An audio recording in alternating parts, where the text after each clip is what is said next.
Então perderam emprego por causa disso. Eu nunca vi ninguém ser vetado na mídia por ser esquerdista. Nunca nenhum. Ao contrário, durante todo o regime militar, o pessoal da esquerda monopolizava as redações. Tanto que até, eu lembro, eu trabalhava na Folha, na maior parte desse tempo, eu me lembro que até o Frias, o Otávio Frias pai, ele até montou um jornal de direita, que ele chamou de Folha da Tarde, só para não dar muita bandeira para os milicos, porque a Folha tinha vários jornais, eram todos de esquerda, alguns eram verdadeiras bases do Partido Comunista, né? Então ele inventou um jornalzinho, que era a Folha da Tarde, e botou lá uns direitistas para tomar conta durante certo tempo. Acho que os direitistas dominaram o jornal durante um ano, mais ou menos. Logo foram tirados e também a Folha da Tarde se tornou um órgão do esquerdismo. Eu asseguro para vocês, o Partido Comunista dominava a Bolsa de Emprego no jornalismo paulistano durante a quase totalidade da duração do regime militar, né? Então, se você está no partido, você jamais ficava sem emprego. Se não tivesse nenhum emprego na grande mídia, logo te arrumavam, numa revista especializada, uma coisa assim. Ninguém passou aperto por causa disso, não. O que eu vi, o que eu fui testemunha, o único sujeito que eu vi ser expelido da profissão foi um sujeito que desagradou o Partido Comunista. E eles afastaram, o sujeito virou um mendigo, expeliram da profissão. Esse foi o único caso que eu vi naquela época, né? Logo no começo do regime militar. Agora, e não foi porque ele disse ou escreveu alguma coisa, não, foi por causa de um problema interno do Partido Comunista. Agora, ser expelido da profissão por causa de alguma coisa que você escreveu, eu só vi um cara, eu só vi isso acontecer com um sujeito, que é este que vos fala. Porque eu, por causa de divulgar esse negócio de FARC, né, FARC, Foro de São Paulo, etc, etc, eu perdi emprego ali no Globo, no Jornal do Brasil, na Época, no Jornal da Tarde, na Zero Hora.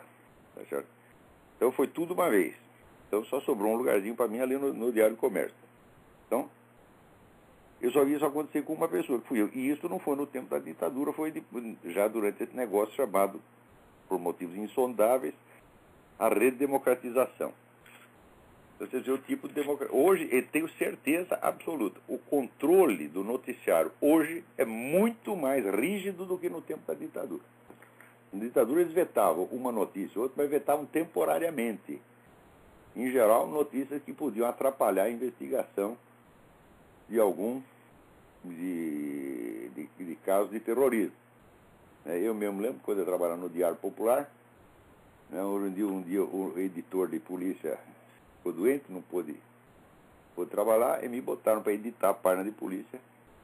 E eu lá, inadvertidamente, publiquei como manchete uma notícia que estava vetada sobre um assalto a uma loja de armas. Tinha vindo instruções da Polícia Federal para não publicar uma linha sobre aquilo, mas eu não sabia, eu estava na ignorância, então botei lá de manchete, assalto a casa de armas, um mau barulho, né? E fiz o negócio e fui dormir. Quando acordei, o editor de polícia estava na cadeia, coitado. Mas ficou lá 24 horas depois soltado, daí explicado o equívoco. Não, foi um cara aí que me substituiu, não sabia. Então, isso foi tudo. Mas na semana seguinte já podia publicar aquele negócio. Quer dizer, nenhuma notícia foi vetada permanentemente. Nenhuma notícia foi vetada permanentemente. Né? Sobretudo, não havia assuntos proibidos. O que se proibia eram notícias específicas. Presta atenção. E para isso mesmo é que havia o censor. Quer dizer, o censor, por exemplo, ali no Estadão, o censor ficava, eu lembro que os mesquitas não deixavam ele entrar no prédio, ele ficava na portaria, botaram uma mesinha para ele na portaria, então levavam lá as provas das páginas, ele lia tudo e dizia, olha, isso aqui não pode, aquilo ali não pode. Eram notícias específicas, não eram assuntos. Nunca aconteceu no regime militar de um assunto ser vetado durante 16 anos em toda a mídia, nunca aconteceu. Mais ainda, o que não saía na grande mídia, saía pelo menos na chamada imprensa nanica, imprensa alternativa, que havia ali dúzias de jornais. O pessoal de esquerda sempre teve dinheiro. Então, quando eles não podiam dizer isso aqui nos grandes jornais, eles faziam seus próprios jornais do seu próprio jeito. Né? Como fizeram ali Opinião, Versus, Ex, um monte o Pasquim, né? Um jornal de enorme sucesso. Pasquim vendia mais do que qualquer jornal da grande mídia. Tudo isso foi durante a ditadura militar. E tem alguém na linha. Alô, quem é? Não estou ouvindo nada. Alô? Pifou a ligação. Então, continuando. Então, um fenômeno como essa ocultação do Foro de São Paulo é impossível durante a ditadura. Né? Então, eu não sei de um fato que tenha sido escondido ali que não tenha sido revelado logo em seguida. Agora, uma coisa de um controle total e onipresente, como essa coisa da ocultação do Foro de São Paulo, é impossível. Então, é claro, mas como é que vocês acreditam? Vocês são trouxas de achar que vocês estão vivendo uma democracia, que não existe censura. Fala, que brincadeira é essa, porra? A única diferença é que naquela época a censura é um negócio oficial e declarado, e, portanto, honesto. Tá certo? Que, por exemplo, se os atos de censura chegassem a prejudicar um jornal, o jornal podia processar o governo. É isso? Então, tudo ali foi feito de maneira bastante clara e explícita. Agora não, meu filho. Tá certo? Agora, as notícias desaparecem em bloco durante décadas. Tá certo? E não tem um responsável, não dá para saber quem foi. Quer dizer que a malha, a infiltração está tão profunda ali na malha que você não sabe mais quem é quem. Em alguns casos a gente sabe, por exemplo, né? Eu sei que no Globo, quem não queria que falasse do Foro de São Paulo e dessas coisas era o tal do Luiz Garcia, isso aí eu tenho certeza. O Luiz Garcia, assim, ele teve um ódio visceral pela minha pessoa, assim, nem à primeira vista, antes da primeira vista. Né? E uma vez até se meteu a besta de querer polemizar comigo. O que é isso? O Luiz Garcia é um amador, vai polemizar comigo, vai crescer e apareça. Ele falou umas besteiras, saiu totalmente desmoralizado, aí ficou odiando mais ainda. Né? E, claro que não era somente o Luiz Garcia, não pode dizer, era ele que vetou as coisas, não posso dizer isso aí. Entendeu?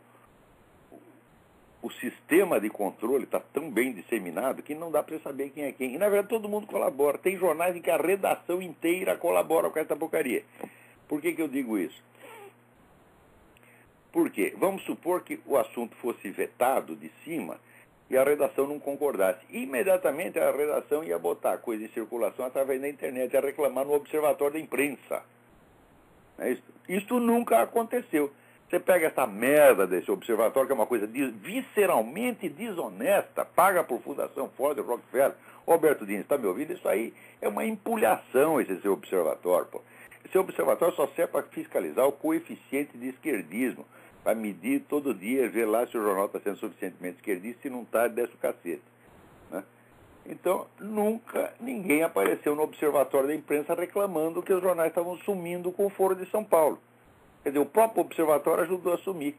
Então, é claro, vamos dizer, que é um controle geral, onipresente e absolutamente intolerante.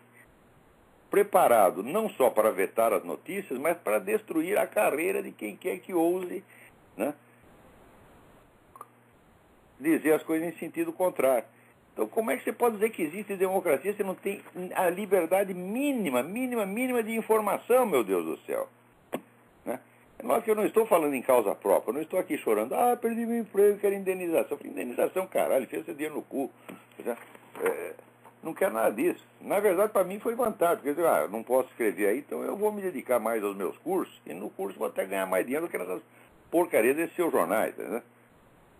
Então, não é nesse sentido que eu estou falando. É que isso é um prejuízo para o Brasil.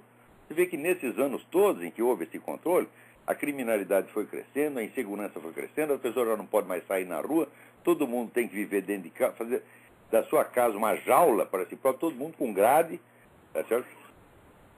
E 50 mil brasileiros sendo assassinados todo ano, o pessoal vendendo droga nas escolas para criancinha morrendo de overdose.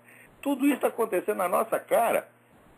Tá certo? Agora, e se você falar, não, está aqui o documento comprovando que o PT é aliado das Farc, que o PT assinou em 2001 um manifesto prometendo solidariedade integral às Farc e nunca falhou a esse compromisso.